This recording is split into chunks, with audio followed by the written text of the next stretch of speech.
Pronto, agora sim. Bom, vamos dar início à mesa 6 do encontro Cartografias Afetivas Afetadas. Essa é a nossa última mesa desse encontro de 2022. Sejam todas muito bem-vindas e bem-vindos.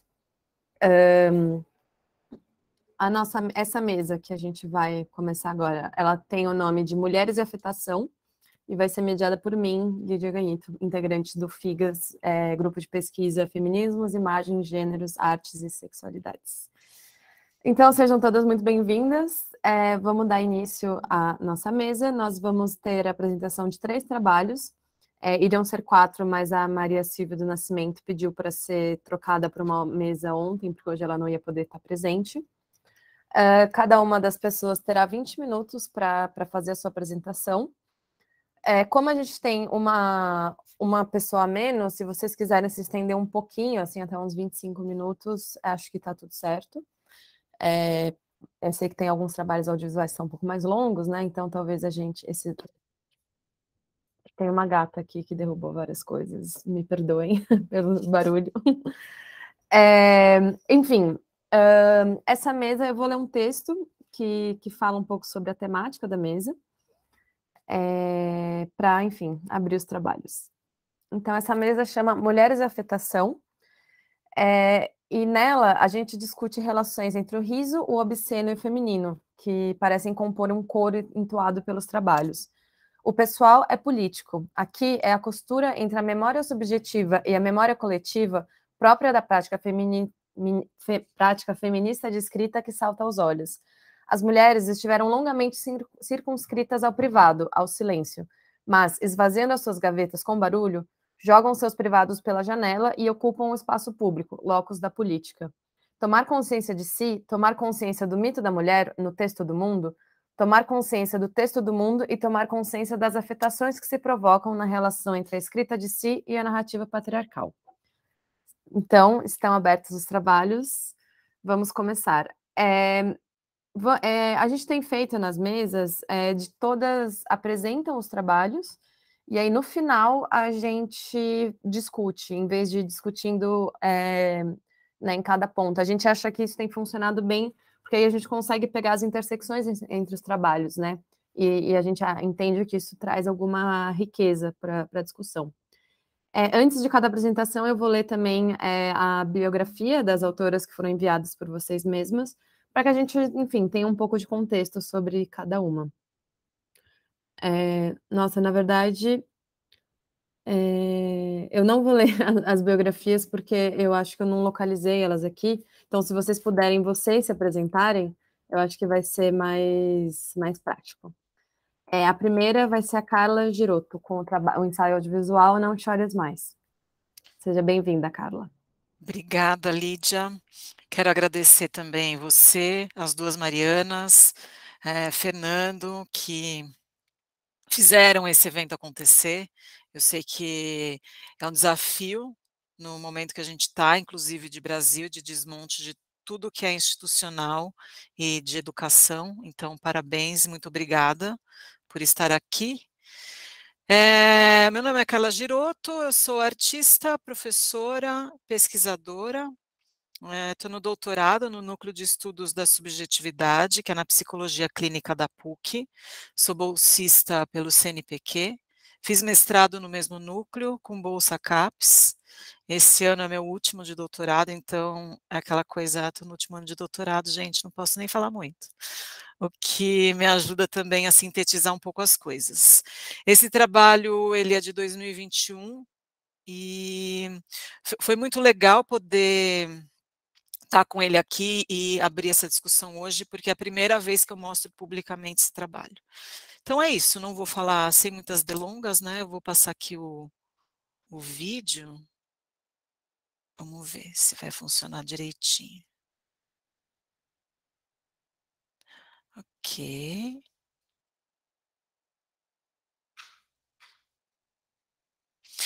Pronto.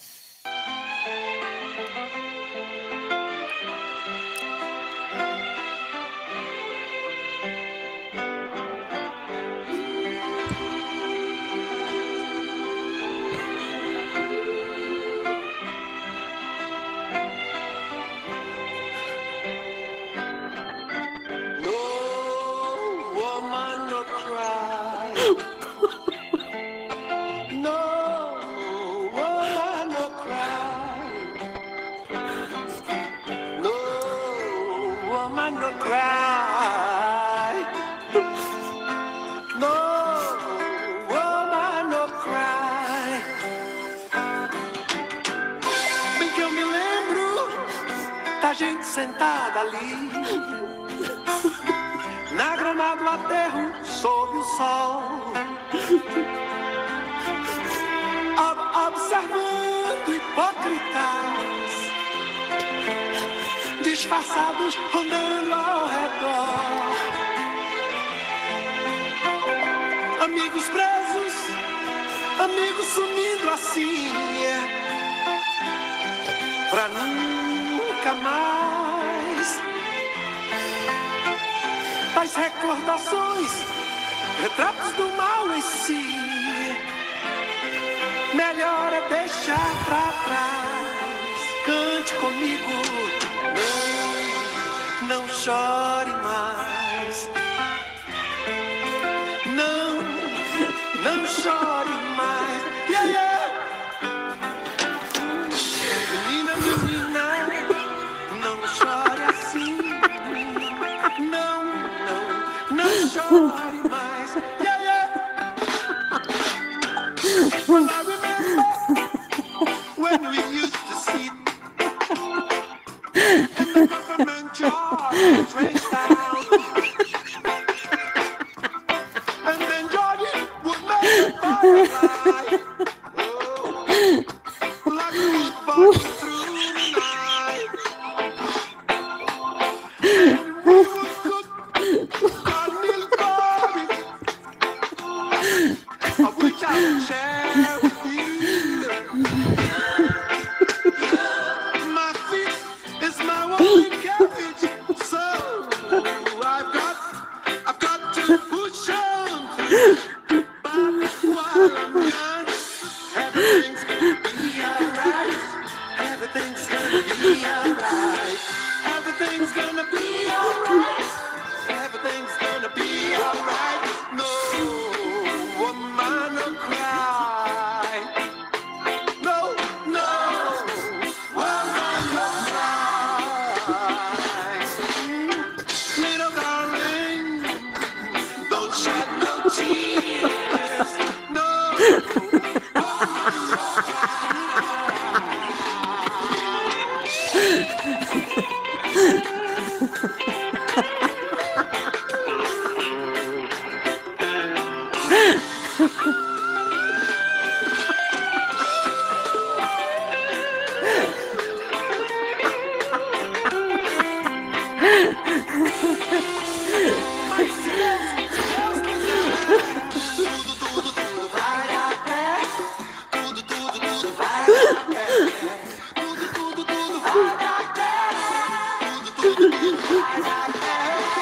Everything's gonna be alright. Everything's gonna be alright. Everything's gonna be alright. Everything's gonna be alright. No shorty mine. Oh, no shorty mine. Yeah, yeah. Little darling, don't shed no tears. Yeah, no.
Não Chores Mais é a minha primeira memória musical.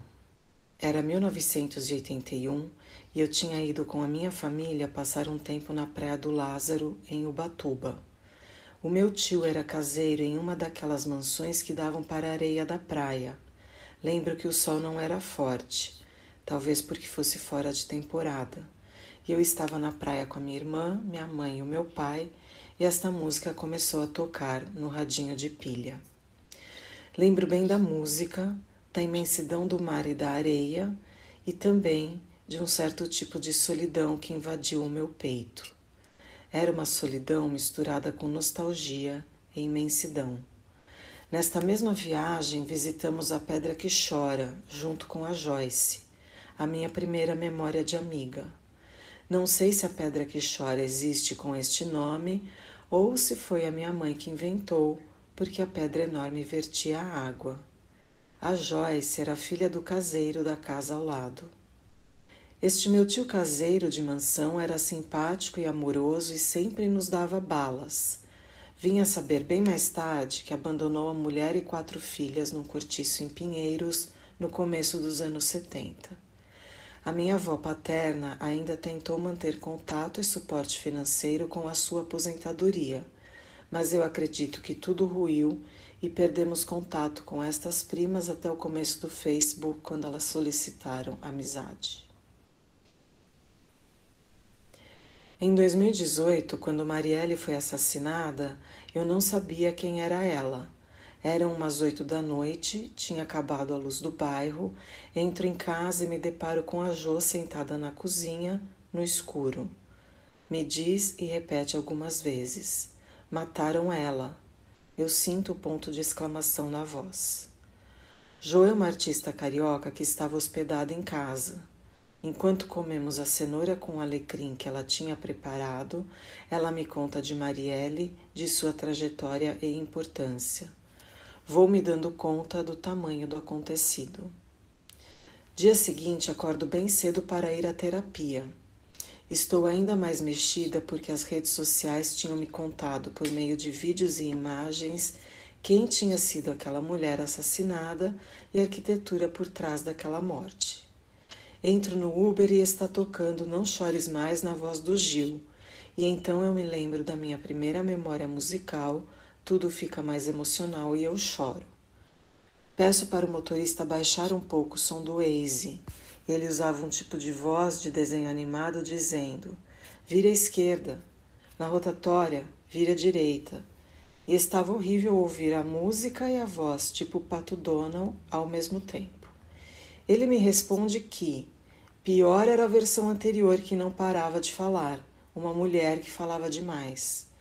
Retruco que as instruções do Waze são as mesmas, só muda o tipo de voz e que provavelmente ele achava que a mulher do Waze falava demais, porque ele acha em geral que mulher fala demais, e que não tinha gostado de ouvir uma mulher dando instruções a ele.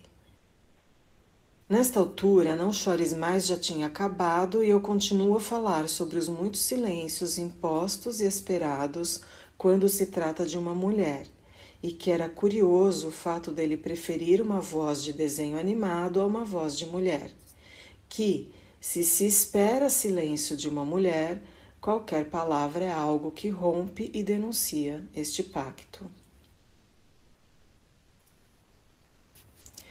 Recentemente, Gilberto Gil postou em seu Facebook uma série intitulada Por Trás da Música, que tem um texto sobre a Não Chores Mais, em que ele comenta suas escolhas para os trechos da música. Cito partes aqui. Minha tradução para o refrão nome foi uma escolha arbitrária, porque eu nunca entendi direito o que os autores queriam dizer com o proverbial No woman, no cry. Até procurei, mas não tive meios de saber. Alguns me disseram que a expressão significa nenhuma mulher, nenhum problema. Eu pensei em nenhuma mulher, nenhum choro, um adágio local talvez. E também numa possível forma em inglês dialetado para o correto, no, woman, don't cry. Optei por algo próximo disso, inclusive porque assim eu me aproximava mais do sentido dos outros versos da música, uma espécie de lamento pela perda dos amigos e pela presença perturbadora da repressão, que na versão, pelo menos, adquire um ar de canção de despedida, com o homem dizendo à mulher que está indo embora, que isso não é o fim do mundo e que é para ela se lembrar do tempo dos dois juntos. Uma instauração de um espaço afetivo que até hoje eu não sei se o original contém.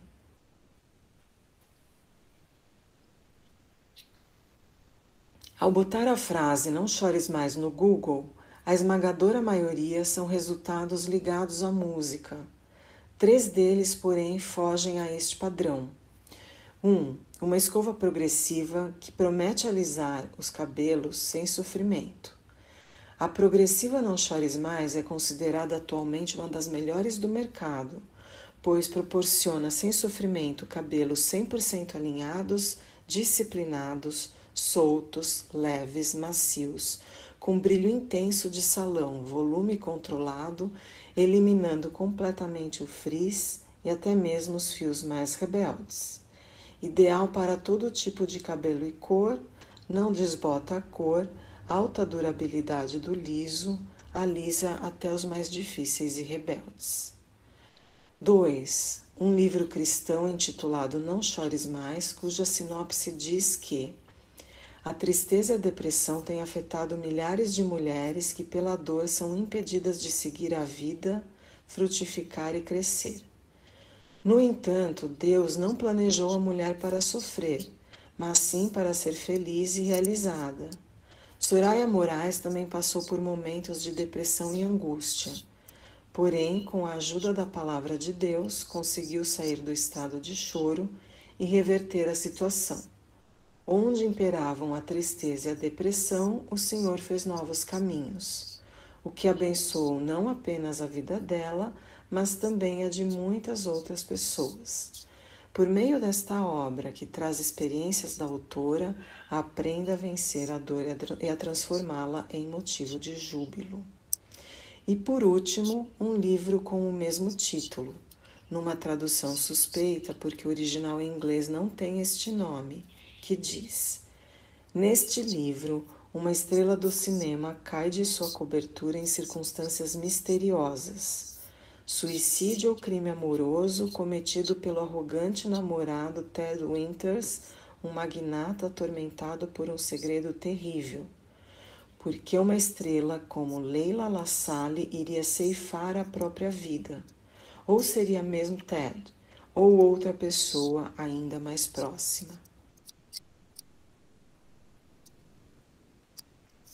Todo som que produzimos é autobiográfico. Seu interior é totalmente privado, embora sua trajetória seja pública. Um pedaço de dentro projetado para fora. Fica a cargo da cultura patriarcal a censura destas projeções, que divide a humanidade em duas espécies, as dos que são capazes de se controlar e as dos que não são. É inegável que a voz e os sons gerados por um corpo performatizam gênero. Os gregos já postulavam que a mulher é aquela que expõe ou esbanja o que deveria ser guardado, que desabafa em uma tradução direta aquilo que deveria ser formulado indiretamente de acordo com a conformidade e o controle social. Marielle, em seu último pronunciamento na tribuna da Câmara de Vereadores do Rio de Janeiro, em certo momento declara: não serei interrompida. Não aturo o interrompimento dos vereadores desta casa. Não aturarei de um cidadão que vem aqui e não sabe ouvir a posição de uma mulher eleita.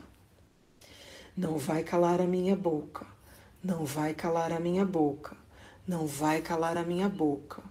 Não vai calar a boca de uma mulher eleita, repetia Mônica Seixas, enquanto Wellington Moura, exaltado, proferia e reafirmava: eu vou sempre colocar um cabresto na sua boca. Ambos são deputados na Assembleia Legislativa de São Paulo. Mônica é uma mulher negra, e tal acontecimento se deu em maio de 2022. O cabresto é um instrumento originalmente usado em equinos. No dicionário tem alguns significados: arreio de corda ou couro, sem freio ou embocadura, e que serve para prender o animal ou para controlar sua marcha. Algo que controla, subjuga, reprimindo, contendo ou prendendo. Para um site de notícias, o deputado Wellington Moura disse que usou a palavra cabresto no contexto de dizer algo que controla, contendo, então, as palavras dela. Para pessoas afrodescendentes, cabresto adquire ainda outros significados, já que muitas mulheres escravizadas tiveram que usar máscaras que as impediam de falar. A mais famosa delas é a escrava Anastácia. Estas máscaras são conhecidas como máscaras de Flandres e eram uma espécie de máscara fabricada com folhas de Flandres, usada para impedir que escravizados ingerissem alimentos, bebidas ou terra. Feitas de chapas de aço laminada, eram trancadas com um cadeado atrás da cabeça, possuindo orifícios para os olhos e nariz, mas impedindo totalmente o acesso à boca. Tais instrumentos faziam parte do patrimônio das fazendas e das casas grandes. Grada Quilomba nos lembra que a máscara seria uma forma de censura à fala e à enunciação de pessoas escravizadas. Na fisiologia corporal, o som da voz, do choro, do riso, do gozo tem origem no assoalho pélvico, para só então, em espiral de energia ascendente, ser projetado pela caixa torácica, passar pela garganta e língua e ganhar o mundo. É no assoalho pélvico que produzimos e sustentamos os sons enquanto vibração e energia. No Kundalini Yoga, o assoalho pélvico é amplamente requisitado na produção de tipos de respiração e contrações que trabalham a energia de forma ascendente. Kundalini deriva de uma palavra em sânscrito que significa literalmente enrolada como uma cobra ou aquela que tem a forma de uma serpente. É entendida como um poder espiritual adormecido no osso sacro, cox, que depois do despertar, a partir de respirações e contrações urogenital, mulabandhas, atravessa 6 chakras que estão acima, conectando-se com o poder primordial divino, o Paramchaitanya. É sabido que grande parte da tradição religiosa ocidental é orientada pelo mito de uma serpente que supostamente enganou uma mulher para que ela obtivesse um tipo de conhecimento que estava em posse do divino. Para Anne Carson, é a mulher que descarrega as coisas indizíveis em nome da cidade. A cidade, lugar político, cria estruturas para conter o seu discurso, ao mesmo tempo em que cria as condições para que este descarrego aconteça fora dos muros da cidade. Anne vai nos lembrar que no mundo ocidental antigo existiram rituais em que o lamento das mulheres era não só tolerado, mas estimulado a fim de conduzir à loucura. O som feminino brotava da loucura e produzia ainda mais loucura. Quando não está trancada, a boca pode abrir e dizer coisas indizíveis. Percebemos então como o choro e o lamento, geralmente associados ao gênero feminino, são também modos de calibrar forças e intensidades produzidas no corpo, o físico, o político, o social. A voz, assim como o choro e o lamento, performatizam o gênero ao modular intensidades e vibrações entre as polaridades grave e agudo. Uma voz que não se adequa a essa polaridade binária e transita pela escala de graves e agudos, denuncia e expõe que a voz é um dos principais veículos para a categorização de gênero. Aquela ali é mulher, até abrir a boca. É uma das frases mais violentas e transfóbicas de negação de identidade de gênero para mulheres trans e travestis. Os cabelos alinhados e disciplinados, com controle de frizz e volume prometidos pela escova progressiva Não Chores Mais, produz uma imagem de mulher com os mesmos predicados. E o livro cuja autora saiu do estado de choro e depressão promete reverter a situação de todas aquelas que estiverem dispostas a empreender o mesmo caminho rumo a uma transcendência religiosa de júbilo. Bob Marley escreveu a letra original de No Woman, No Cry para o álbum Nelly Dread de 1975, inteiro gravado com a banda The Wailers, Os Lamentadores. Em 2012, o baixista Aston Barrett, que participou da banda a partir de 1970, declarou: "A letra foi mal entendida fora da Jamaica. A música é sobre a força da mama, claro, a força das mulheres. E nós amamos uma mulher com uma espinha dorsal. Mulher forte, sabe, que não depende de homem. Claro que o homem está lá para ajudar. Então, para cada homem de sucesso, há uma boa mulher." O refrão original da música é No, woman, nu cry. Nu, N-U-H, é uma gíria jamaicana para don't. Ainda Aston. Ele está saindo e garantindo que a favela em que moram não vai derrubá-la, que vai dar tudo certo e não derrame mais nenhuma lágrima. Please, don't shed no tears. Em 2021, no grupo de WhatsApp da família, uma de minhas primas, abandonada pelo pai, mandou o emoji de um sol, ao qual o seu pai respondeu com: "Sabe quem sou eu? Bom dia." E ela em seguida: "Bom dia, galerinha Giroto, sei sim." E postando uma selfie, continuou a conversa como se não tivesse havido interrupção. Até onde sei, nunca mais se viram ou se falaram. Toda a formação relacional e de expressão do rosto acontece como vibração e energia primeiras no períneo, centro do assoalho pélvico, o mesmo lugar em que o choro, o riso e o gozo se exprimem antes de se tornarem manifestações concretas.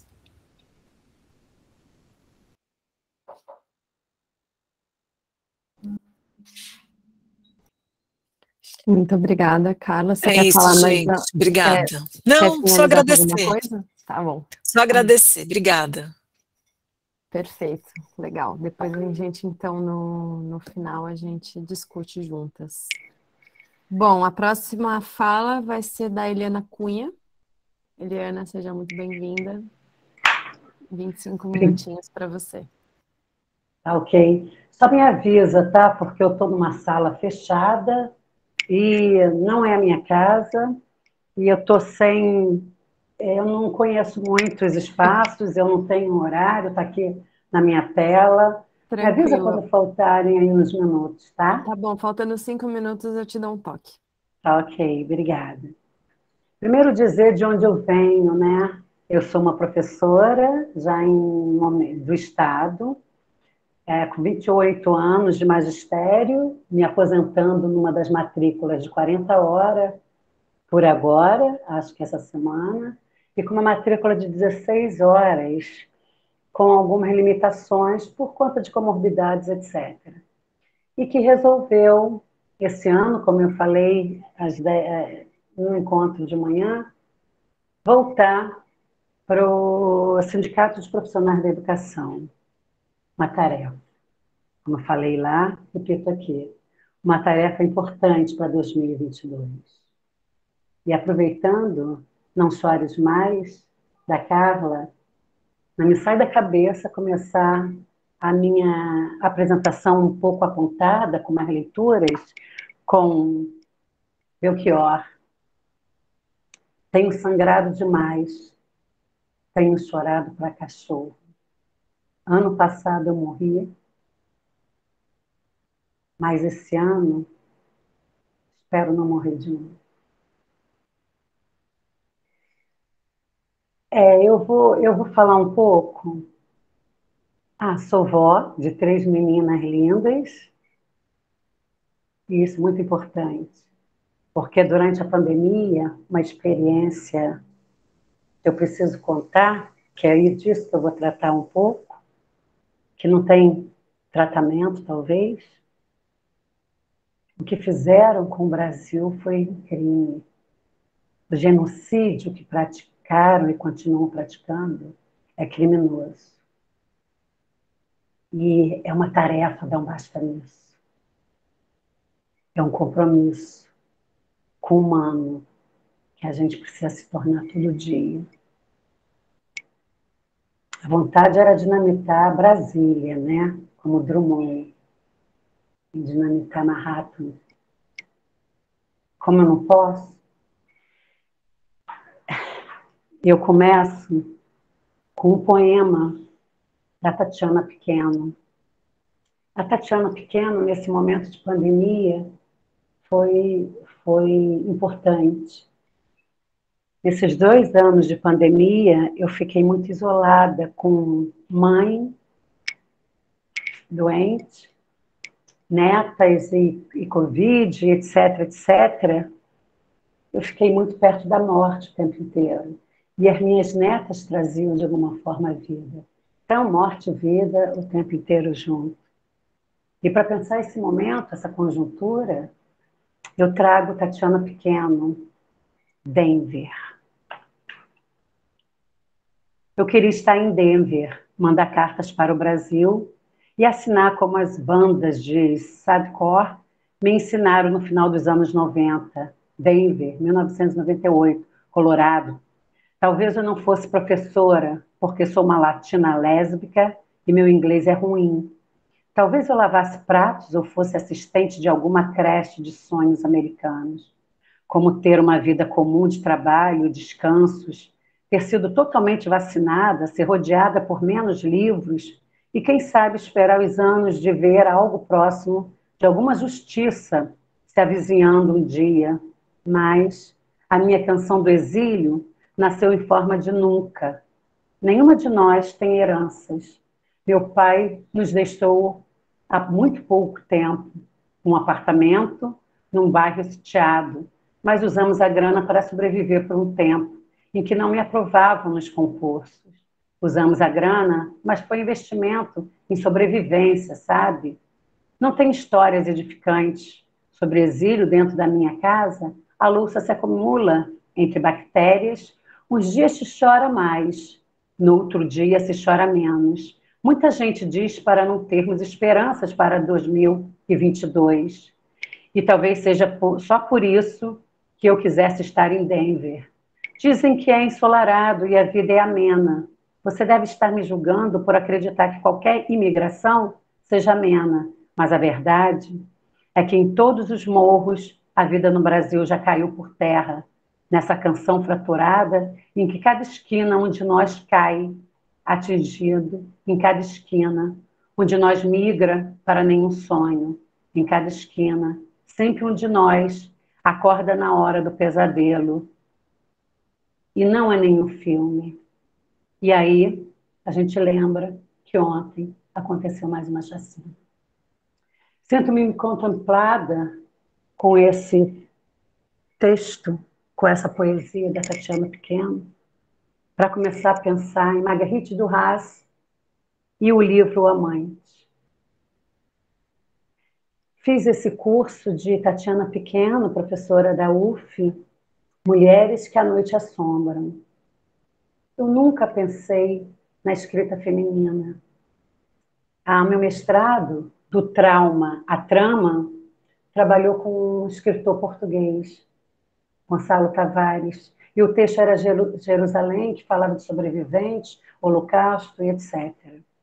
E aí eu comecei a pensar na escrita feminina, A primeira coisa que me chamou a atenção em Duras é que ela o tempo inteiro misturava a ficção com a vida. E eu comecei a perceber que eu não sou ainda uma estudiosa dessa escrita, mas eu estou tentando, talvez o doutorado que acabou de subir no telhado venha a pensar sobre isso. Eu tenho acompanhado a Lúcia Castelo Branco com as discussões sobre lençol, e isso tem me apaixonado muito.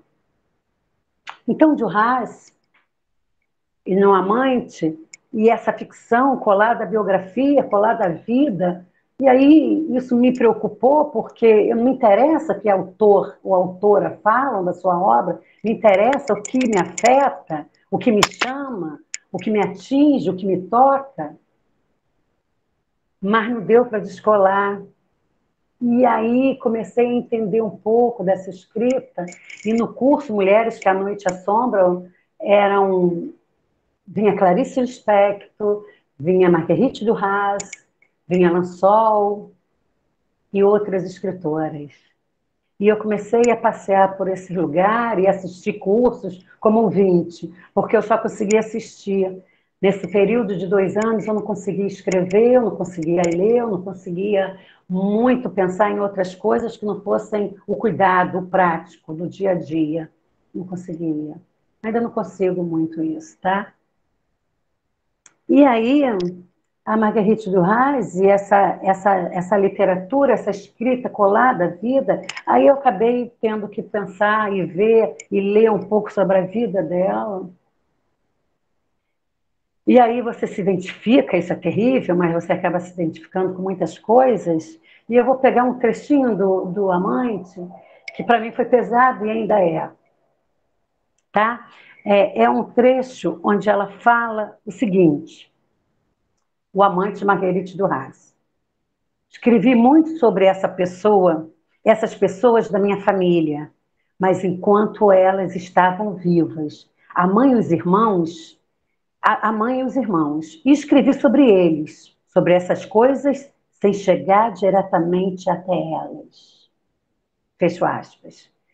Nesse momento, ela fala da dificuldade em escrever porque essas pessoas estão vivas. Em outra página, ela continua: a história da minha vida não existe. Ela não existe. Nunca há um centro, nem caminho, nem linha. Há vastos lugares em que é de crer que houvesse alguém. Não é possível que não houvesse ninguém. A história de uma minúscula parte da minha juventude já escrevi mais ou menos, enfim, quero dizer, dei a perceber. Falo justamente dessa parte, a da travessia do rio. O que faço aqui é diferente e parecido. Antes falei dos períodos claros, dos que estavam esclarecidos. Aqui falo dos períodos encobertos, dessa mesma juventude, de certos fatos, certos sentimentos, certos acontecimentos que enterrei. Comecei a escrever no meio que me impelia fortemente ao pudor. Escrever para eles ainda era moral. Escrever agora é muitas vezes como se não fosse mais nada. Às vezes sei disto, que a partir do momento em que não é mais, todas as coisas confundidas, e ao sabor da vaidade e do vento, escrever não é nada. Que a partir do momento em que não é, a cada vez todas as coisas confundidas numa só, por essência indefinível, escrever não é nada, senão publicidade. Mas na maioria das vezes não tenho opinião, vejo que todos os campos estão abertos, que não haveria mais muros, que a escrita não teria mais onde se esconder, onde ser feita, onde ser lida, que a sua inconveniência fundamental não seria mais respeitada, mas não vou muito além. Esse trecho do Amante foi que me chamou a atenção. E aqui eu lembro como eu comecei a fazer uma performance dessa leitura que não consegui chegar a texto até agora. Eu trago uma epígrafe do Manuel Rui, um autor angolano, para pensar essa Marguerite Duras, que não consegue escrever sobre mães, sobre irmãos, enquanto eles estão vivos. Mas depois, com o caminhar do texto, vocês, a gente, os legentes, né, os leitores, veem que isso muda. E aí eu me penso em mim. Eu, há 3 meses, perdi a mãe, e às 7 perdi o irmão.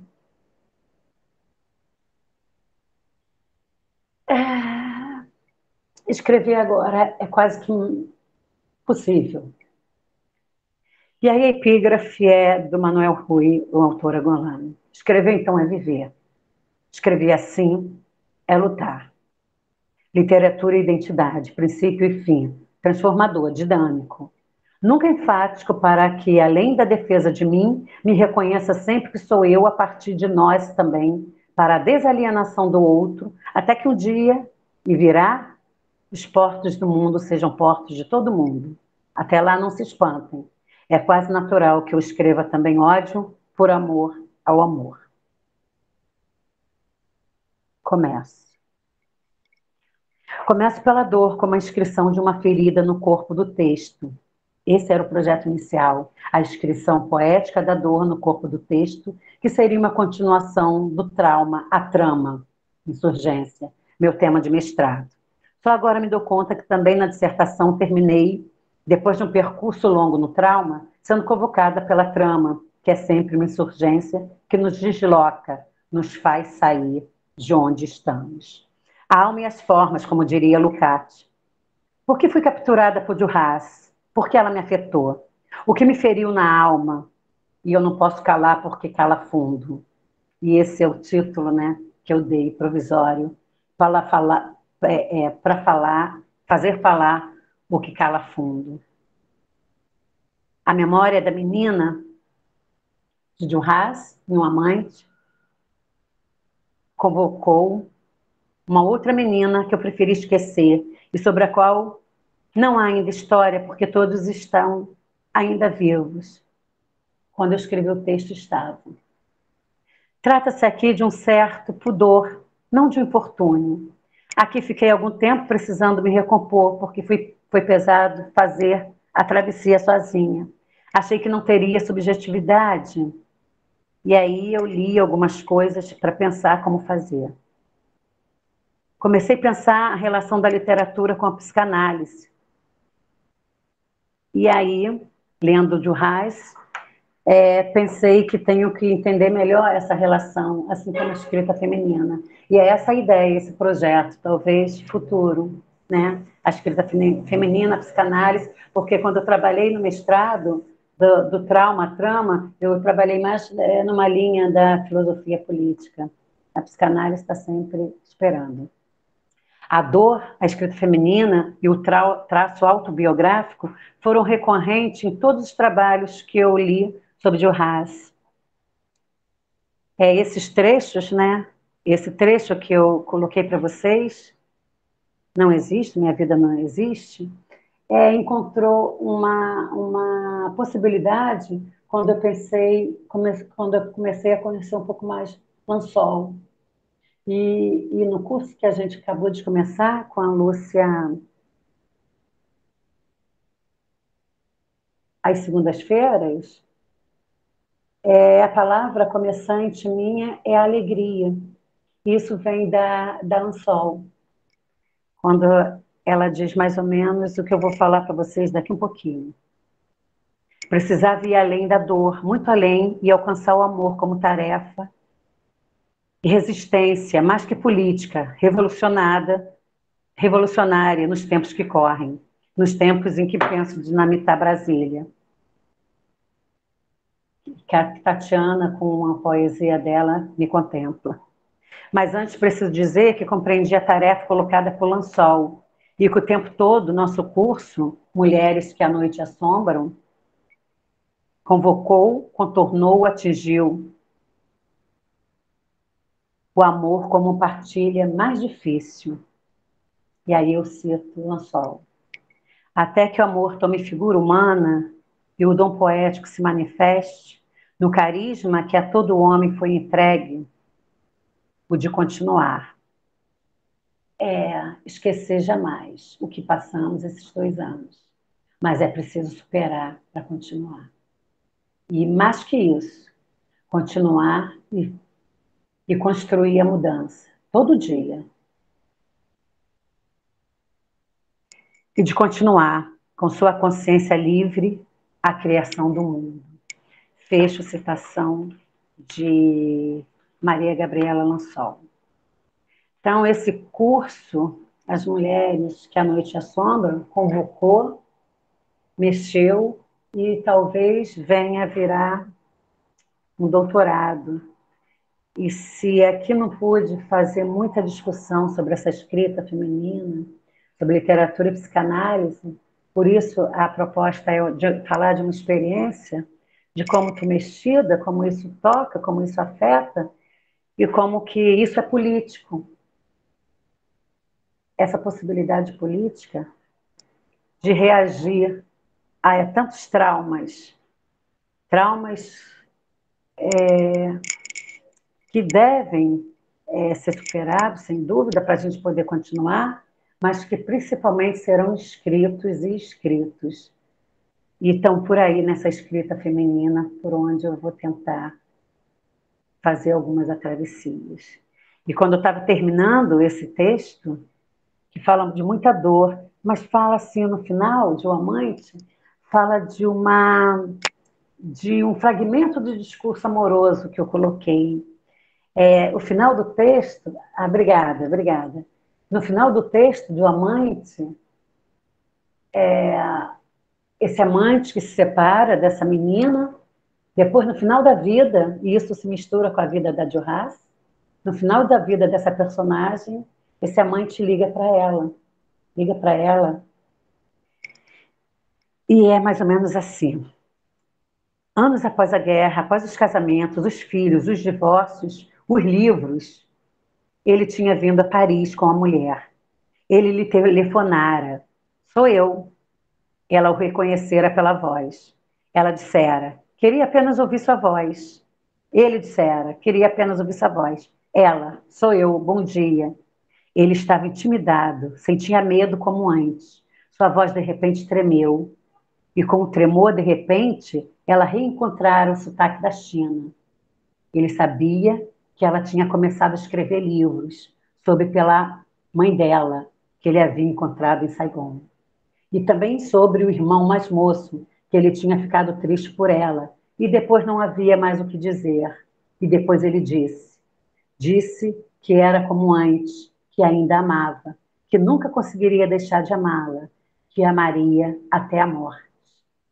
E aí, nesse final, acabou o texto, acabou o amante, acabou o livro de Duras.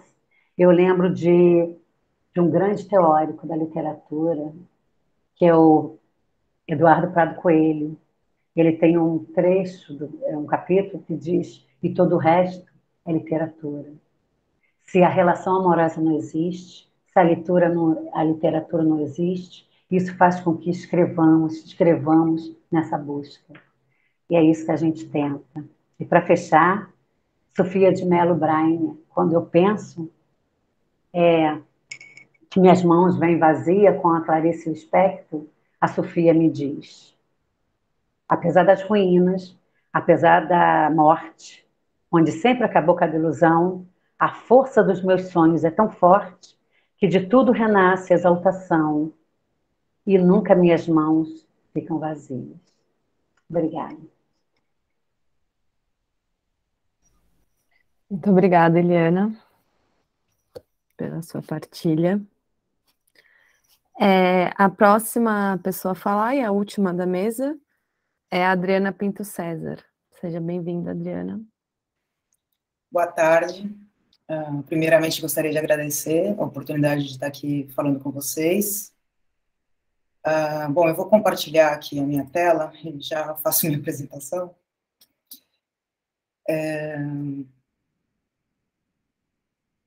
Deixa eu ver se...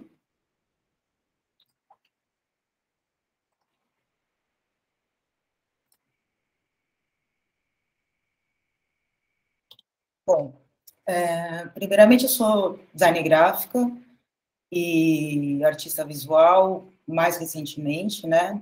Eu moro no Uruguai. Nos últimos anos, tive toda a minha formação mais focada em design gráfico, comunicação social, né? Tenho uma carreira de anos em agências de comunicação, agências de estúdios de design, agências de publicidade, e nos últimos 2 anos eu venho estudando um pouco mais arte contemporânea, e voltei para a faculdade, né, aqui no Uruguai, e comecei a estudar artes plásticas na Belas Artes. E dentro dos trabalhos que eu venho desenvolvendo, né, tem surgido muitas questões decoloniais, sociais, feministas, e de uma forma muito interdisciplinar, que eu acredito que as artes gráficas influenciam no trabalho como artista, de modo geral, né? Eu estou morando aqui já tem mais ou menos 2 anos e meio, coincidentemente, os 2 anos e meio pandêmicos, né? No Uruguai, além da percepção como imigrante e dos novos desafios que isso já provocam, né? Eu pude ter muito mais contato com o movimento feminista local, né? E no último ano, eu comecei a participar da organização das prévias da Marcha do 8 de Março, que é uma das maiores marchas, né, das mais principais aqui do país. E no meio disso, a gente acaba tendo muita troca, muita aprendizagem, muito acolhimento. A gente sente que é um ambiente muito, muito rico, né? E que surgem muitas ideias daí. Nesse ano, a marcha foi justamente, mudou um pouco a rota e foi em direção ao mar, né? Em direção à água.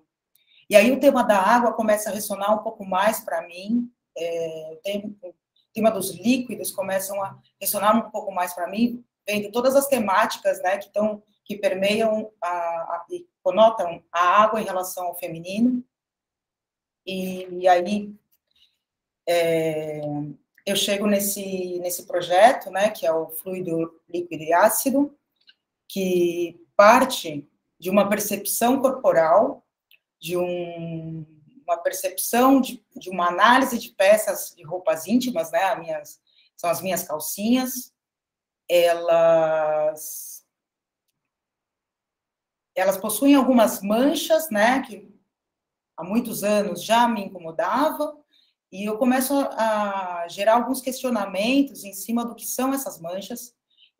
Começo a ver um pouco de plasticidade nessa textura, né, no que esses fluidos que saem do meu corpo imprimem, né? É muito interessante, por exemplo, pensar que esses fluidos imprimem na tela, né? Se a gente for pensar do ponto de vista artístico, tela, em espanhol, seria o tecido, mas também a gente pode jogar um pouco com isso da impressão na tela, né? De como que está sendo pintado isso.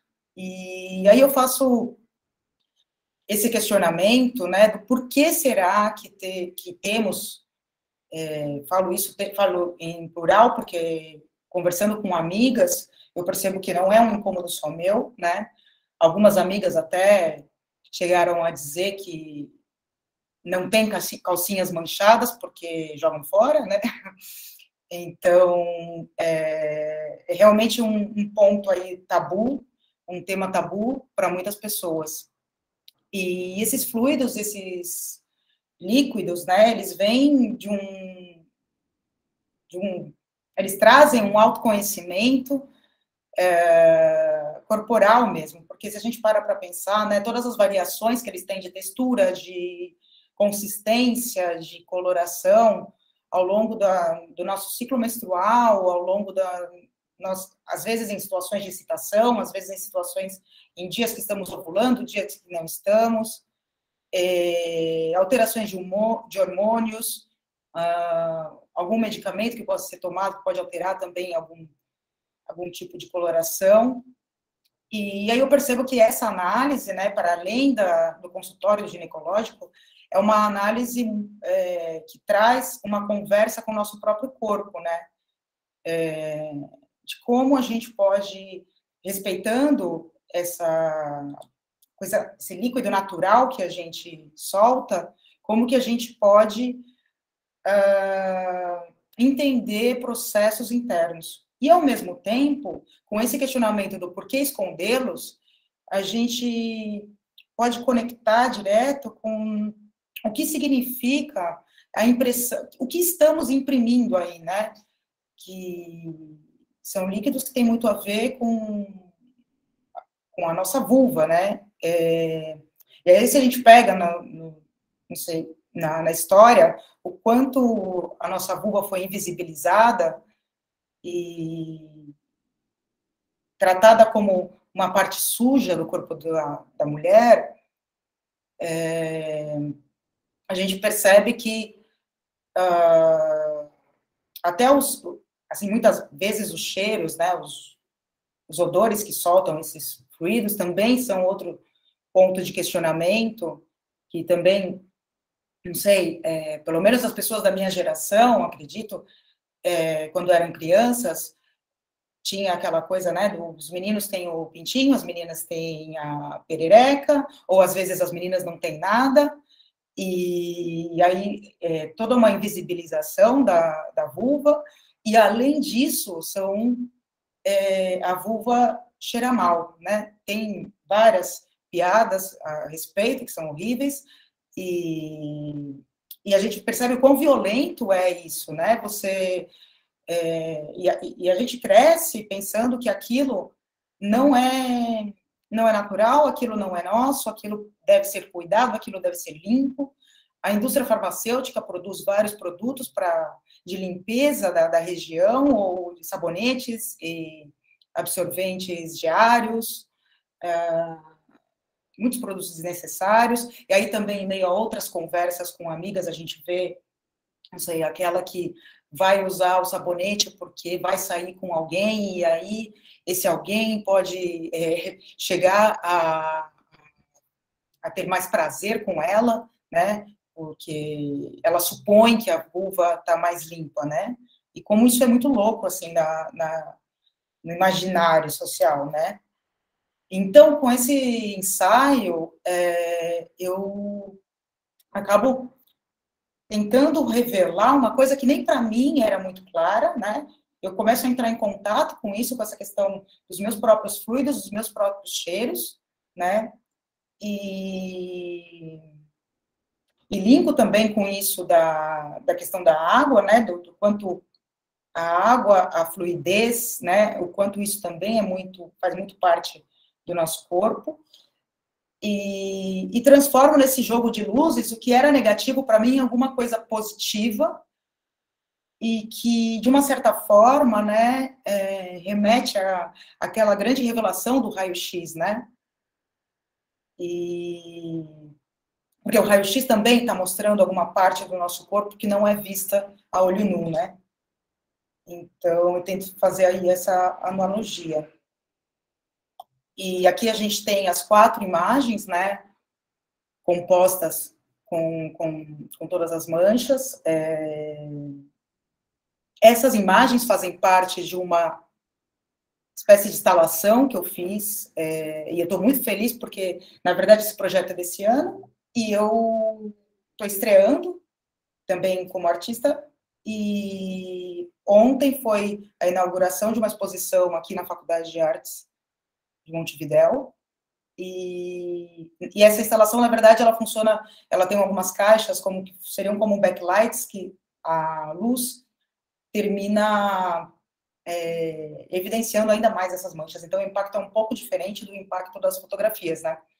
Mas foi muito interessante participar justamente dessa exposição ontem, do início dessa exposição ontem, porque outras amigas puderam ver e que eu ainda não tinha conversado, e a gente percebe como já o assunto, né, uma pessoa que eu nem conhecia chega e me fala, nossa, realmente, é isso que acontece, né, e aí geraram várias discussões, várias conversas em torno do assunto, e eu acho que é isso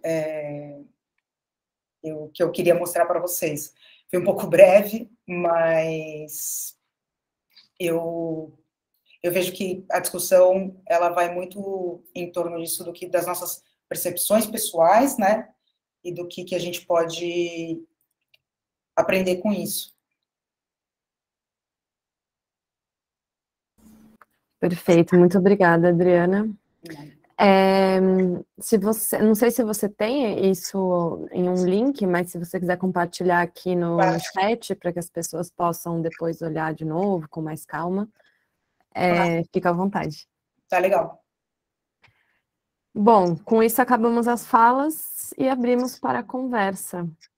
Muito obrigada a todas, eu acho que foi uma mesa muito interessante,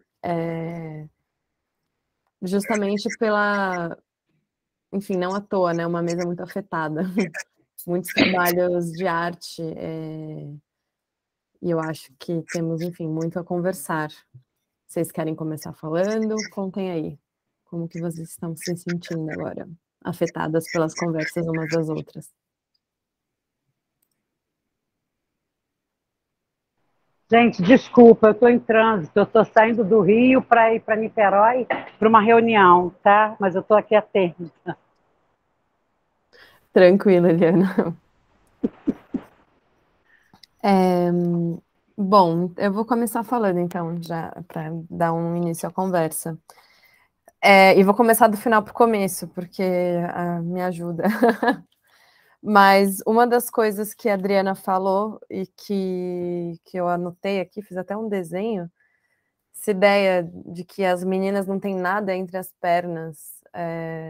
Essa é uma imagem, você falou rapidamente, né? Tipo, falando dessa ideia infantil e tal. E eu fiquei com essa imagem muito, assim, é uma imagem muito vívida, né? Essa. É uma invisibilização muito profunda. E aí eu lembrei do trabalho, esqueci agora o nome da artista, mas que apresentou numa mesa de ontem, que fala, que apresentava uma personagem mítica que eu não conhecia, que ela pega e desenha nos seios uns olhos, no umbigo um nariz e na vulva uma boca, e fica aterrorizando a Perséfone ali.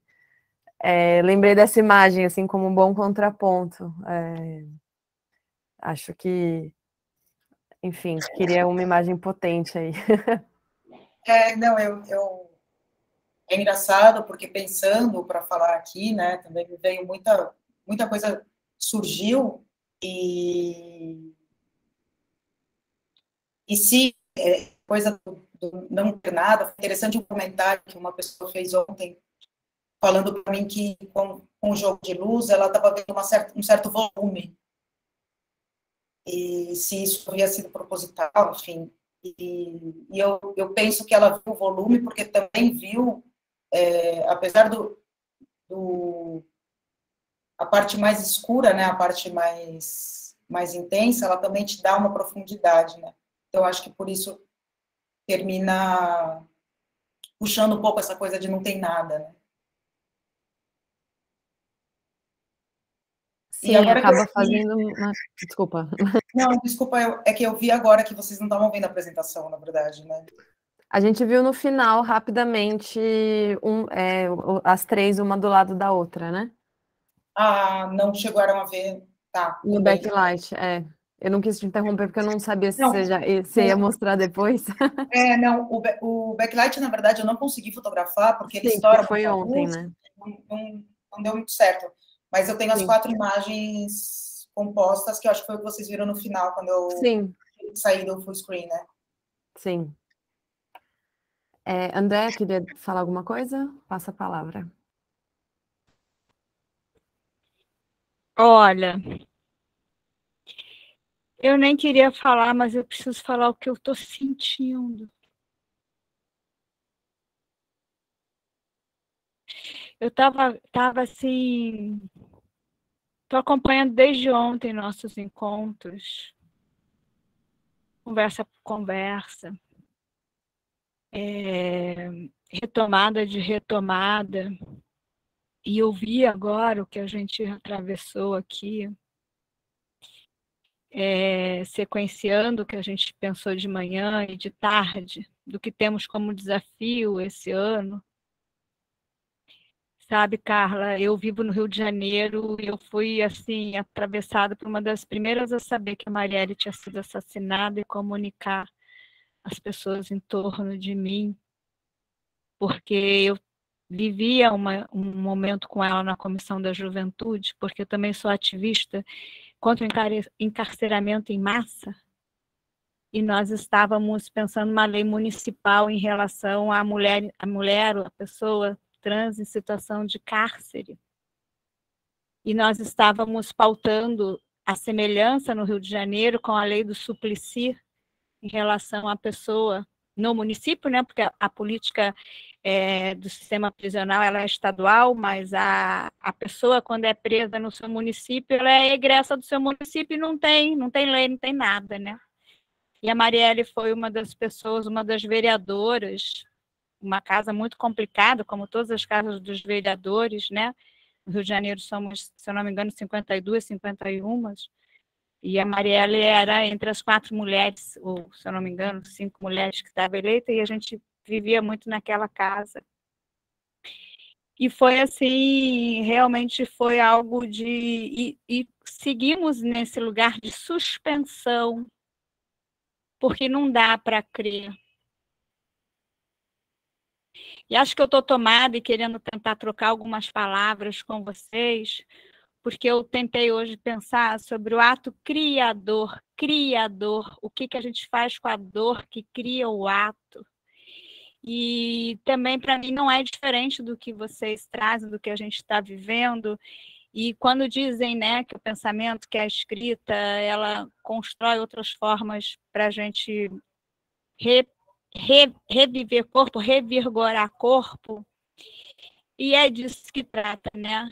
Então, não sei se vocês já leram um texto que a Sueli Ronick, que foi quando ela apresentou o negócio dela para ela virar professora, ela fala, né, da experiência dela da tortura, da experiência dela da ditadura, e o que é essa coisa de com a dor reconstruir o corpo, fazer existir o corpo, e assim, eu não sei que palavra eu vou dizer agora não, mas no momento eu posso dizer que eu estou assustada com o que a gente vai ter que viver nessa virada aí sem Marielle, por exemplo. Assim, né? Não estou querendo ser pessimista, ao contrário, eu sempre sou das otimistas, mas é porque a gente está falando de algo que é nevrálgico, sabe? Esse encontro, não sei se é porque é a última hora, sabe, Lídia? Não sei se é porque, né, estou me despedindo também, né, desses 2 dias, mas eu gostaria de estar com uma outra fala, mas eu não estou, porque o meu corpo não está como teve. E isso me faz criar outras forças. E eu queria dizer isso para a gente, e para quem vai nos assistir, eu não sei, porque o que importa é a alteração do estado que os trabalhos de vocês nos trazem, desde os fluidos, desde, sabe, do Keiliana, porque, às vezes, esse lugar teórico, acadêmico, faz com que a gente vire página, e eu queria dizer o quanto eu estou alterada, no bom sentido. Me sinto assim, não imaginava o que eu ia ouvir. Então, quando a gente está falando que a gente tem que, né, viver outras formas de se afetar e afetação, é por isso que eu quis falar apenas dessa forma, porque é talvez disso que a gente precise, de como que, sabe, como que a sangria se reestabelece. Se a gente não tiver também nessa sangria, e seja ela de quais forem, né, desses fluidos, desses fluxos, eu não sei, a gente talvez não consiga ir a outros lugares. Eu queria só partilhar esse criador, essa dor criada de vocês em mim, que eu já não estava sentindo. Obrigada. Obrigada, Andréa, pela fala. Eu acho que fala você, Carla. Acho que eu ia repetir coisas. Bom, fica à vontade, Lídia. Quer falar um pouquinho? Depois eu entro. Tá. Bom, baixa a mão. Andréa, obrigada. Obrigada, Eliana. Obrigada, Adriana. Que legal estar aqui. Eu acho que a gente tem estado em anos como esse, né, de 2022. E a gente sabe, eu acho que por mais difícil que pareça, E por mais complexo, só a menção de que a violência vai aumentar, como já tem aumentado, né, assusta, faz a gente querer achar a primeira caverna e o primeiro buraco se esconder. Mas sei lá, enquanto estava te ouvindo, André, eu também te agradeço por fazer a gente lembrar que a gente sabe. A gente sabe o que a gente precisa fazer e qual ato e qual gesto é capaz de dobrar o que veio e o que está vindo. O que veio e o que está vindo, inclusive, e o ato de criação lida exatamente com isso, é a vida e a morte. Porque de que criação a gente está falando, né? Se a gente está falando só da arte como um sistema ou de uma sistematização de manifestações materiais no mundo, é uma coisa. Mas se a gente está falando de uma elaboração radical das formas de vida, de existência, se a gente está falando de uma arte que se dedica a repensar as presenças no planeta a partir de outras, inclusive, outras vozes e outras presenças que não a humana, então eu acho que a gente sabe, sim, como, de alguma forma, como se posicionar e como fazer. Às vezes, a gente precisa se juntar, como a gente tem feito aqui, para se lembrar, porque o medo vem, o susto vem, a gente acha que não vai dar conta e sozinha ninguém dá mesmo.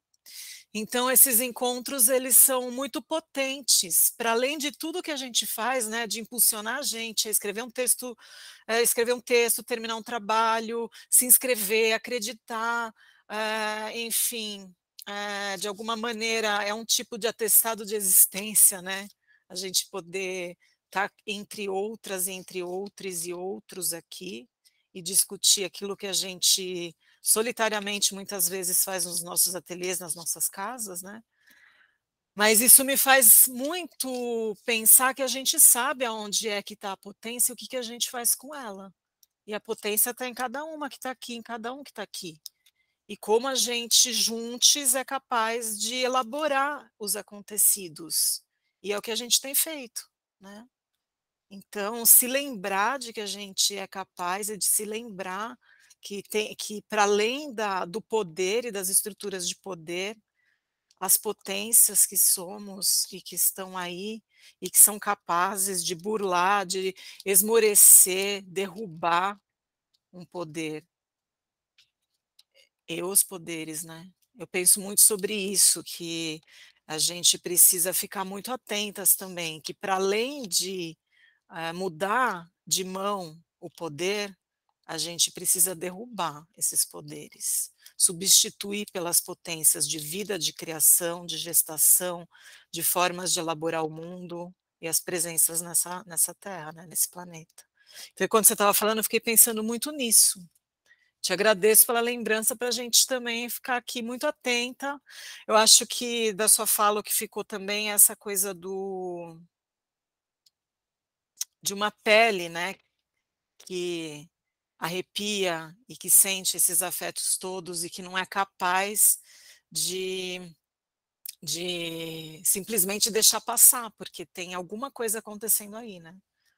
E eu me senti convocada nesse lugar mesmo, de lembrar a gente que a gente sabe sim, a gente precisa se juntar mais, para saber melhor juntas, né? Gostei muito dessa personagem mítica, Balbo, cuja boca era a vulva, né? Vou atrás dela, porque eu acho que tem alguma relação com o que eu apresentei hoje que me interessa.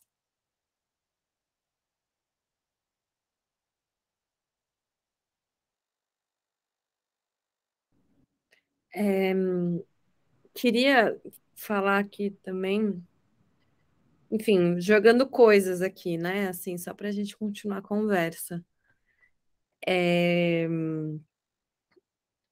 Eu achei muito bonito o nome do mestrado da Eliana, do Trauma à Trama. Me sugeriu muitas ideias isso aqui, né? E Não, e eu fiquei pensando um pouco sobre essa relação entre a arte, o luto e a luta, e tudo isso que a gente está discutindo aqui também, né? Que eu acho que, de alguma forma, é uma coisa que permeia todos os trabalhos que foram falados aqui. E fiquei pensando aqui sobre como essa relação com o luto, né? Que é uma coisa individual, mas como que a gente pode transformar esse luto individual em algo coletivo a partir desses trabalhos e dessas interpretações, né? Então, quando a gente vive uma pandemia e volta o olhar para si, para o nosso corpo, para o lugar mais secreto e inexplorado do nosso corpo, ou quando a gente, né, se relaciona com um texto a partir da morte de pessoas muito próximas, eu acho que de alguma forma a gente está tentando criar algum tipo de elaboração coletiva que de alguma forma conecta, né, nos conecta com as pessoas ao nosso redor, assim, e enfim, de formas mais e menos óbvias, né? Mas eu acho que de alguma forma isso cria uma trama entre nós e potencializa cada um desses sentimentos, né? Porque envolve também uma percepção de não estar sozinha, uma percepção de que claro, cada sentimento, principalmente o luto, é uma coisa muito única, mas ao mesmo tempo, quando a gente compartilha, então quando a Carla, no texto dela, fala de um luto que ela nem sabia que ela experimentaria, porque no fundo ela nem sabia quem era Marielle quando soube a notícia. Eu também não sabia quando chegou a notícia. Me identifiquei muito na sua narrativa, porque acho que foi uma descoberta parecida. De tipo, chegou a notícia e aos poucos eu fui percebendo o impacto e aos poucos foi se criando um luto, que é muito diferente de uma outra experiência de luto, né? Que é quando alguém amado e próximo se vai. Então, acho que a gente, de alguma forma, os trabalhos todos, né, falam um pouco dessa vivência coletiva de fim de mundo que vivemos nos últimos anos, assim. Enfim, algumas reflexões aqui. Não, eu acho que... Ai, desculpe, eu vou falar rápido, que eu vou chegar num lugar que não vou ter mais internet quase na ponte. Essa coisa de... Os professores costumam dizer que luto é verbo, né? E, de fato, as mulheres também falam isso. E como a gente vai, o Zizek tem uma ideia sobre isso, né? Se a gente ficar pensando muito no como mudar as coisas, a gente perde um pouco de tempo. Ir mudando, como a gente está fazendo. Se a gente está aqui é porque a gente está resistindo. Isso é resistir. A gente está vivendo dias que até levantar para escovar o dente é resistência, gente. 2 anos de pandemia, 2 anos que a gente nunca imaginou na vida. A gente perdeu mais de 600 milhões de pessoas nesse país. É muito sério, é luto coletivo mesmo. E aí você ainda entra no pessoal, porque não tem como, né? E aí aconteceu também as tragédias cotidianas de todo mundo, e mais as chacinas, mais esse sistema que só mata. E como é que a gente resiste? Por isso que eu tenho pensado muito, não dá para ficar só no trauma, porque o tempo todo eu fico me identificando, a gente cai no buraco, e o buraco é fundo. Vai lá embaixo, sobe, tenta subir e acreditar que a superação não vai fazer esquecer dessas coisas, é apenas continuar, porque se você sobreviveu a isso tudo, tem que continuar por todas aquelas que caíram. É um pouco isso. Eu acho interessante você colocar isso, né, do luto e resistência, e também que a gente pode afundar, porque recentemente a gente está aqui com esse grupo, né, o mesmo que organizou a marcha, a gente está organizando as atividades para o 3 de junho, né, que seria o Ni Una Menos. E realmente as discussões dos últimos encontros têm sido em torno do luto, né? Como que a gente elabora esse luto e como que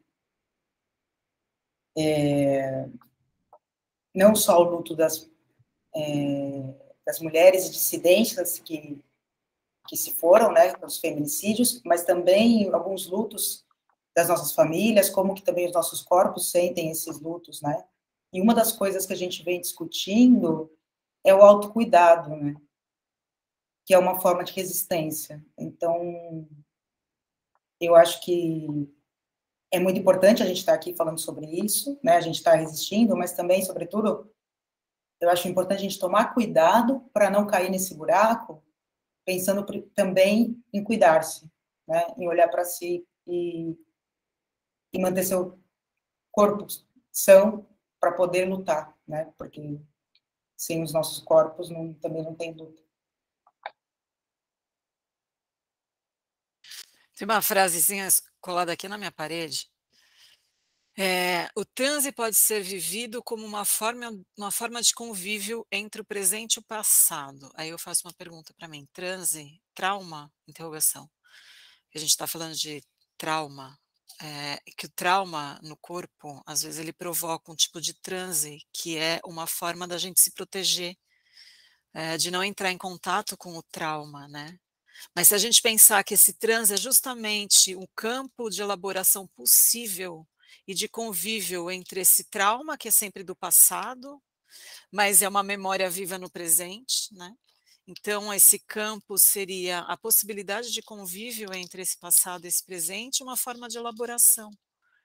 E que esse convívio, que às vezes é muito difícil e dolorido, e que para nós que somos artistas e que estamos aqui num ambiente de artistas, né, de práticas artísticas, num ambiente, num instituto de arte, acho importantíssimo citar isso, dentro de uma universidade pública, que está sob risco e sob ameaça e sob ataque, na PEC 206, que foi, inclusive, foi de novo, a tentativa de passar de novo foi ontem, né? Conseguimos mais uma vez barrar, viva os estudantes que conseguiram ir até Congresso, Senado, não sei bem, mas pensar nisso, né, que a arte também é uma forma de criar esse campo do transe e de elaboração, e de outras formas de experiência do trauma na vida e no corpo, que traga outras linguagens, outras plasticidades, outras elaborações.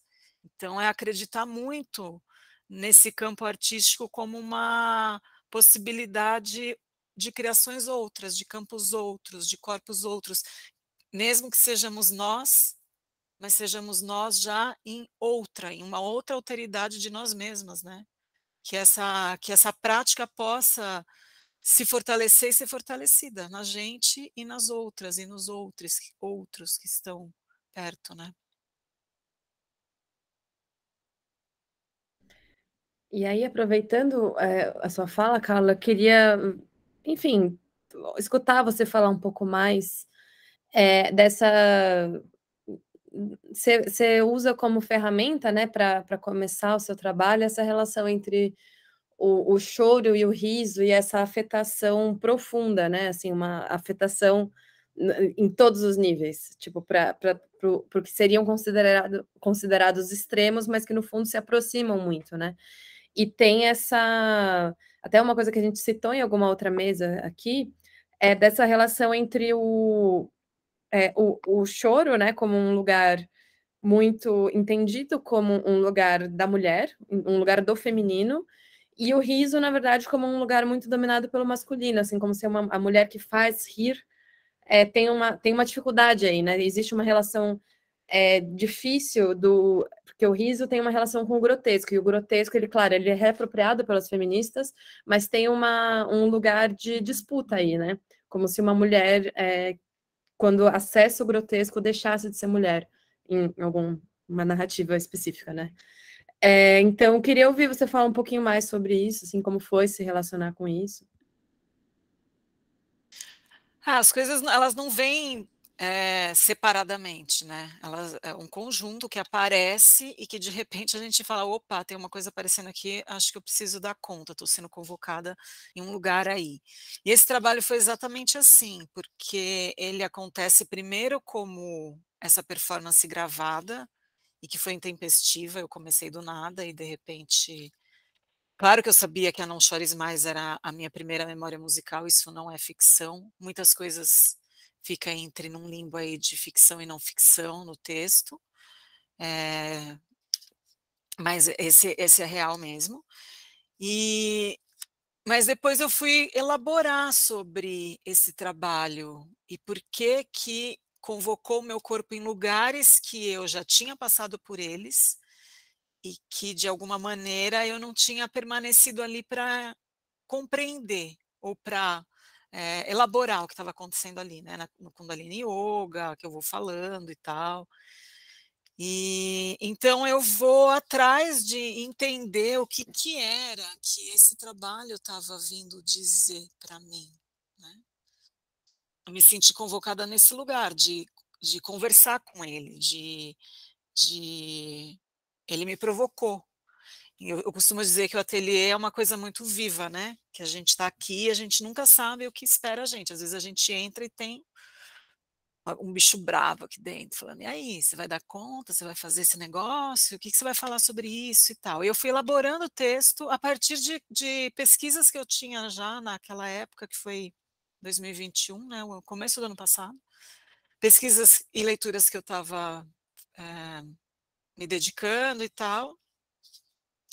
E aí eu fui entendendo que realmente era um lugar de pensar a figura pública feminina e o que é determinado, tem um determinismo, né? Aliás, tem um questionamento desse determinismo, dessas polaridades, o que é determinado por uma figura feminina e o que não é, aquilo que te é permitido, aquilo que não é permitido. Então, questionar esses determinismos, questionar, inclusive, como esses determinismos, eles também estão aliados a um patriarcado feroz de silenciamento, e como tem um engendramento político muito colocado, que fundamenta que tipo de corpo pode existir publicamente e politicamente, que tipo de voz pode existir publicamente e politicamente. A Andrea trouxe o fato de que ela estava envolvida com a Marielle numa frente de política, né, de desencarceramento da população negra, e trans, e travesti, enfim.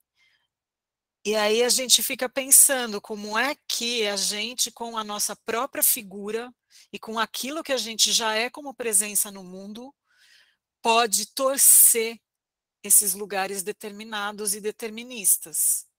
E quando a gente vai tornando isso mais consciente, essa torção ela vai ficando mais elaborada também. É isso que me interessa, sabe? Porque às vezes confrontar no lugar de uma posição frontal é muito desgastante e nem sempre é frutífero, porque tem um outro corpo ali que ele não está para aquele campo que se abre, porque ele não está para aquela comunicação, não tem escuta e tal. Mas as torções, quando a gente vai tomando alguma consciência de onde essas torções estão mais potentes e são mais potentes, essas confrontações elas podem deixar de ser frontais e virar uma outra coisa, que é o que me interessa. Então, acho que essa explosão de choro e riso e essas modulações entre isso também, e daí eu vou falar que é no mesmo lugar, e daí eu fui estudar fisiologia corporal, fui estudar mais ainda profundamente Kundalini Yoga, entender aonde é que essas energias no corpo, aonde é que elas, não é que elas nascem, onde elas tomam impulso para... Tudo bem, Eliana, você já tinha falado, obrigada. Onde elas tomam impulso para poder se posicionar no mundo, para poder existir, né? E que é no mesmo lugar. O riso, o choro, o gozo, a relação de expressão facial. Então, isso tem alguma coisa aí que estava me dizendo que ali tem um lugar que precisa ser mais elaborado, mais investigado, inclusive, e talvez seja o lugar da torção, de uma apropriação disso como uma torção no discurso, no diálogo, nas relações de presença no mundo e de não conformidade com os determinismos, né? Não sei se eu respondi, eu fiz assim, tipo, abri. Não, acho que era por aí mesmo, a gente, enfim, continuar pensando sobre as coisas que a gente vem pensando, né. Tinha mais uma eu tinha uma observação sobre o trabalho da Adriana que me veio, porque você fala muito de olhar para o próprio corpo, né, então ver as manchas que seu próprio corpo faz. E aí eu me lembrei de uma relação que eu já tinha feito, antiga, mas que o seu trabalho me trouxe, que é relacionar tem aquele trabalho do Yves Klein, né, o Antropomorfias em Azul, é um trabalho super canônico, assim, que eu acho ele super esquisito, porque é quando ele pega aquelas mulheres, pinta elas de azul e usa elas como pincéis para fazer as telas. E aí, enfim, as telas é essa impressão desse corpo, mas que no fundo é um corpo que foi impresso e que não imprime, né? Porque, inclusive, tem umas fotos muito estranhas dele meio que mexendo elas, assim, eu acho super esquisito esse trabalho. Em paralelo, eu lembro que, enfim, em algum momento eu fiz uma aproximação com o trabalho da Francesca Woodman, que ela deixa aquela fotógrafa, né? Que ela deixa umas manchas do próprio corpo dela. Ela faz umas antropomorfias também, só que ela mesma faz com o próprio corpo dela. E apesar das formas resultantes serem muito parecidas, assim, se a gente for falar de forma, o discurso do trabalho é completamente distinto, né? Assim, ele vem de um lugar completamente diferente. E quando você fala de olhar para essas manchas e olhar para esse próprio corpo e essa plasticidade nessa tela, tecido, né? E com essa ambiguidade aí linguística do tela em espanhol, tecido, etc., me fez lembrar disso, assim, como que, enfim, fiz essa relação que a intencionalidade do nosso olhar para o nosso próprio corpo cria uma narrativa, né? E quando você. E essa narrativa pode, se você vem de uma narrativa de fora para dentro, pode ser a narrativa do carefree, que é tipo, ai meu Deus, você tem que usar um carefree todos os dias, porque pelo amor de Deus. Ou pode ser a narrativa que você fez, né? Que é uma narrativa autoafirmativa. E uma narrativa de tipo, essas manchas é o meu corpo e o meu corpo também sou eu. Enfim, pensando um pouco aqui, ecoou em mim assim um pouco o seu trabalho também. Que legal que ecoa dessa forma, porque eu acho que é assim mesmo que eu me sinto, né? Quando eu falo que a mancha é minha vulva, né? Eu vejo a minha vulva, é como eu me conecto com a minha própria vulva também, né? Então, eu acho que nesses outros trabalhos, esses outros artistas, principalmente que pintavam as pessoas em azul, né? Realmente o ponto de partida dele não era o próprio corpo, né? Então isso dá não sei, é um outro contexto, né? E sim, eu cheguei, tem uma outra artista aqui do Uruguai, a Florência, que inclusive está na exposição comigo agora, ela com um outro projeto, mas eu vi já um projeto dela onde ela faz como a gravura através do corpo também. E aí gera várias paisagens. É bem interessante também. E eu acho que é meio disso que a gente está falando, né? De como a minha própria perspectiva e meu próprio corpo está pintando, e não sou nem eu, né? Nesse caso. Eu no sentido de eu estou pensando em pintar isso, né? Sim. Eu acho.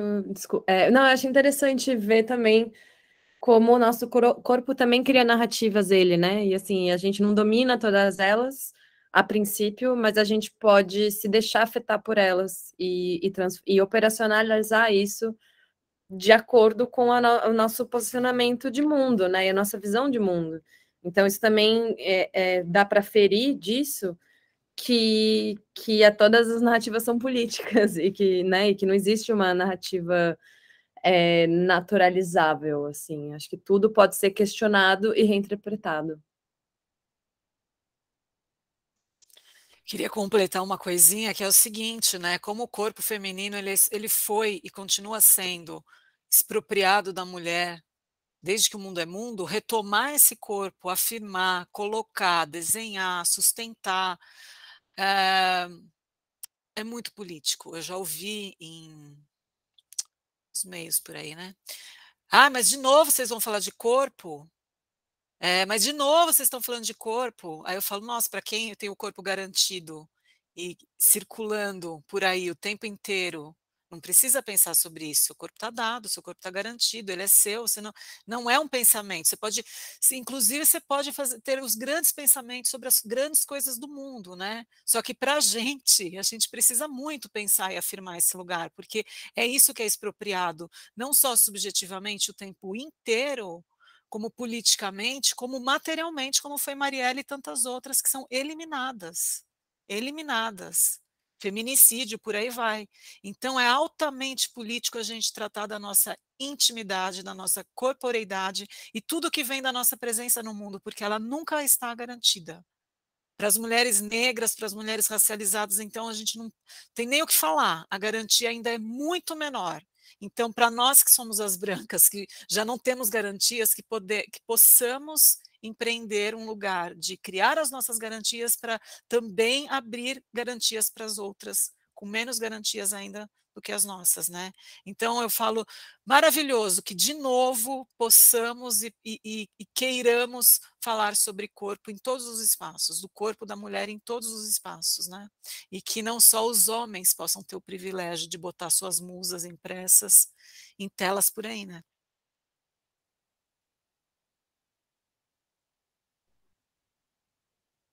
Eu tenho um catálogo de uma exposição da Francesca Woodman, e ele tem uma epígrafe. E na epígrafe, enfim, eu não sei de cor, mas é um texto de uma poeta e ela fala alguma coisa no sentido sobre o direito a ser eu e o meu corpo, o direito de juntar e separar ambas essas coisas ao mesmo tempo. Então, entender que eu existo, e eu existo com o meu corpo, e eu também sou ele, mas eu também e também posso não ser ele, né? E isso é uma coisa de uma vivência muito da vivência das mulheres, né? Porque enfim, no cânone da vivência masculina, existe essa separação entre corpo e alma, né? Muito clara, enfim, na filosofia, né, nos estudos, etc. E as mulheres ainda parece que estão tentando fazer essa luta por e pelo corpo, né? De poder ter o direito de ser ao mesmo tempo eu e meu corpo. É algo por aí que ela fala nessa epígrafe.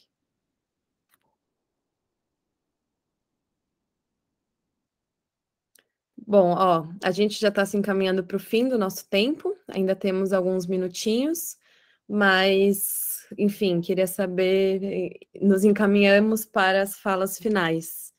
Vocês querem acrescentar mais alguma coisa? Essa é a nossa última mesa do evento também, então, esse é o momento das finalizações. Pode falar, Carla.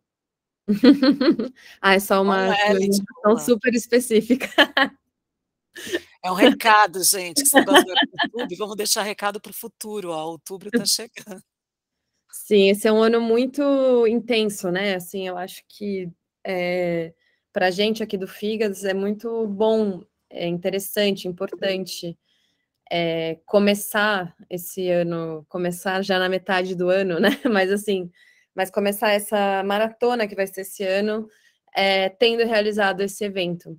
Eu acho que isso traz para a gente uma força, essa força do podemos, né? Do conseguimos, do fizemos e podemos fazer mais juntas. Então, acho que assim, da parte do grupo, a gente tem muito a agradecer a todas as pessoas que fizeram parte disso, né, e que possibilitaram todos esses debates, porque o grupo só existe no diálogo, né, a gente é um grupo horizontal, a gente é um grupo de, como eu disse lá na abertura, de pesquisa no sentido mais direto, que é procurar o que não se sabe, e nesses encontros que a gente teve aqui, eu acho que a gente descobriu muita coisa, e abrimos muitos caminhos. Andréia, pode falar. Então, eu queria pensar, assim, de novo,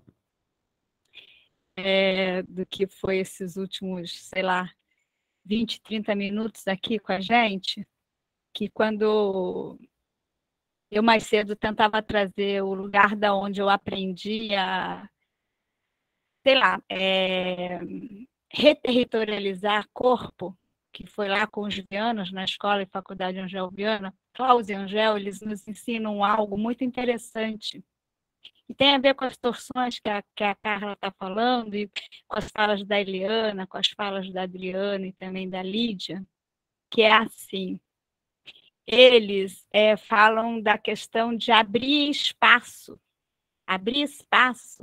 no corpo, nos ossos, nas articulações. E para que serve abrir os espaços nas articulações, na direção óssea? Para poder torcer. Senão não vai torcer. Senão não torce. Porque pode até torcer, fraturar, né? Mas nesse sentido que a Carla estava falando das torções, e o que me lembrou, e é isso que eu queria dizer, de como essa mesa está corporificada em mim. Acho que essa é a diferença, sabe, Lídia? As outras mesas não aconteceram, o que está por dentro do meu corpo agora, o que eu sinto com vocês.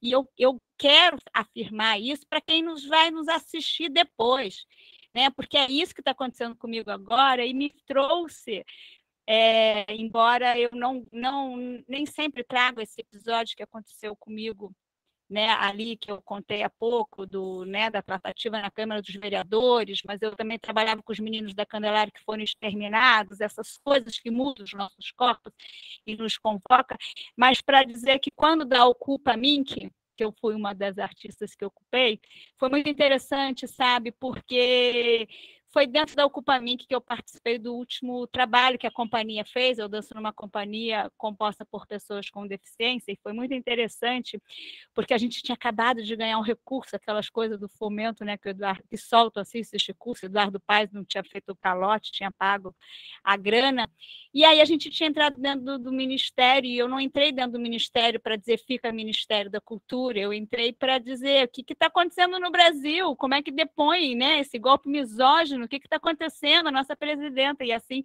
eu fui parar dentro da Ocupa Mink. E aí foi muito interessante, porque, né, aquele movimento todo que todo mundo viu, e aí eu tinha que sair da ocupação para ir pesquisar a pesquisa da companhia, porque afinal, né, é dinheiro público, a gente estava fomentado, e eu comecei a fazer o quê, então? Essa pesquisa desse trabalho, que se chamou Vizinhanças de Renata, era justamente um corpo, né, contra um ataque misógino. Então, eu na ocupação, meu corpo se transformava, eu levava, eu me torcia, e eu chegava dentro do equipamento de produzir arte, que era o Centro Coreográfico, e eu chegava chutando o tema, eu chegava arrebentando com todo mundo, né, com as minhas torções. E por que eu estou querendo dizer isso aqui para a gente? Né? Embora eu seja artista e também sou das artistas esquisos, né, para dizer do quanto é afetado esse lugar das torções, e das torções do que temos por fazer, né, das descentralizações que temos que fazer, dos desencastelamentos que são necessários, e talvez da matéria-corpo, né, da matéria-corpo, porque controlar o corpo é simples, mas se nós, né, podemos germinar a abertura dos espaços, né, a respiração, os espaços ósseos, é pela torção.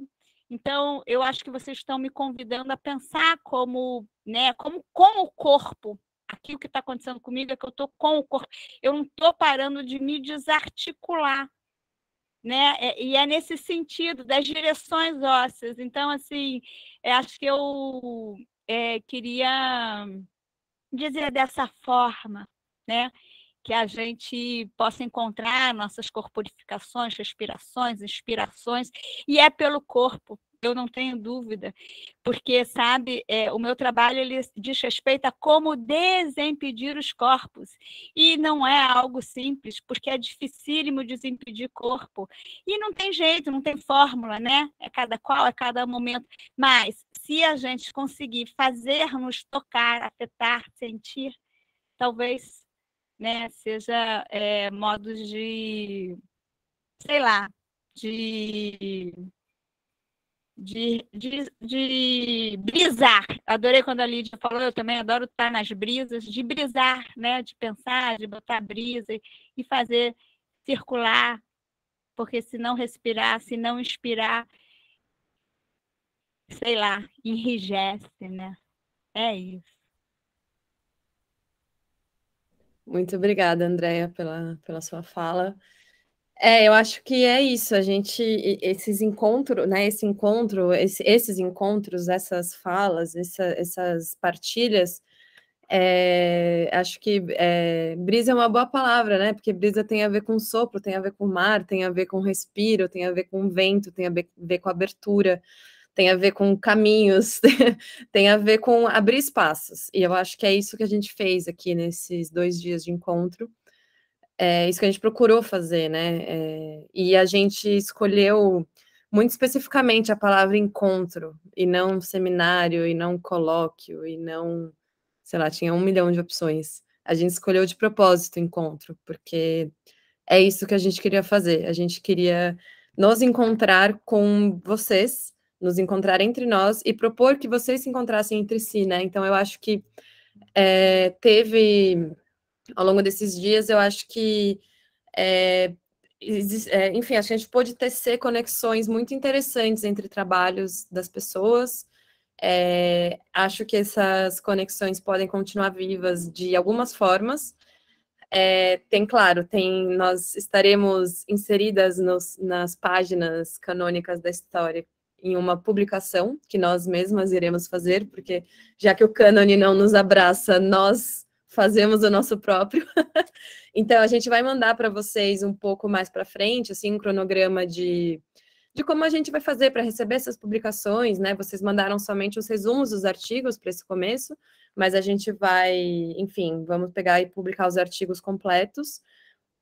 As obras de arte também vão ser incluídas nessa publicação, porque para o nosso grupo de pesquisa uma coisa não existe sem a outra, né? Essas coisas, enfim, se permeiam, são membranas que, enfim, se cruzam. Que mais? Os vídeos com as gravações já estão no YouTube, tirando esse, que está sendo finalizado agora nesse momento, mas eles estão lá disponíveis para todos, então se vocês quiserem compartilhar, se quiserem assistir, se quiserem, enfim, propagar isso pelo mundo, tem essa possibilidade. E, por fim, bom, nós temos os contatos umas das outras, né? Então, eu espero que a gente consiga continuar esse diálogo. A gente também, na verdade, a mais importante de todas, que eu comecei a falar tudo isso para isso, fica aberto o convite, né, para participação no grupo. A gente vai retomar os encontros teóricos no segundo semestre, a gente, enfim, manda mais para frente, mais perto, as instruções de convite, mas fica já desde então essa abertura para a gente continuar conversando, continuar se encontrando, continuar em diálogo.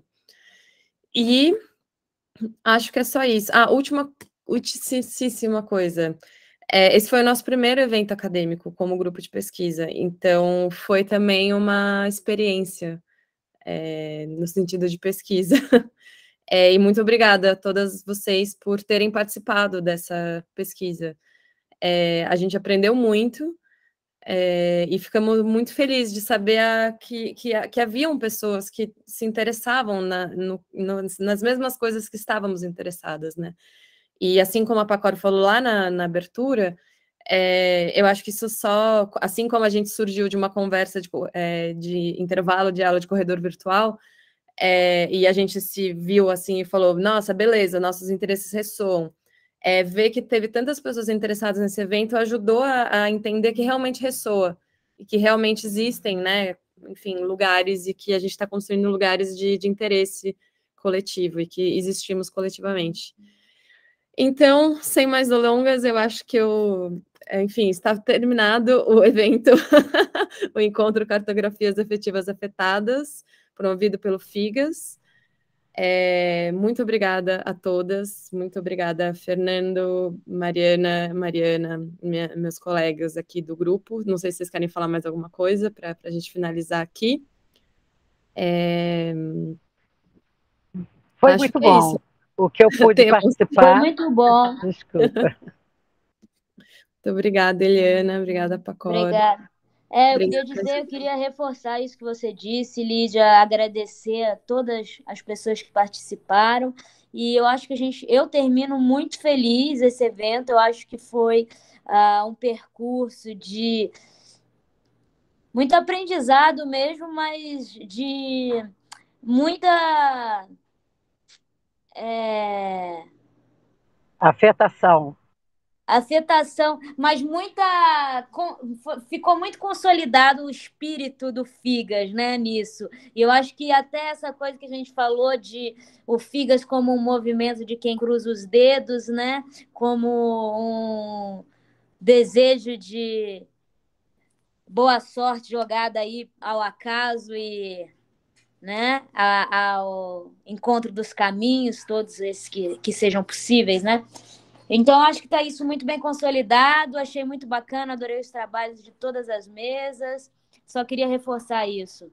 Obrigada, Lídia, obrigada, Mariana, Fernando e todas as pessoas que participaram, Carla, Andréia, Adriana, Eliana, enfim, e das outras mesas também. Vou jogar uma bomba e sair correndo. Eu não sei se vocês sacaram na hora que vocês nomearam o grupo, Figa, né? Que é uma gíria italiana para buceta, para vulva. Então, um grupo bem feminista.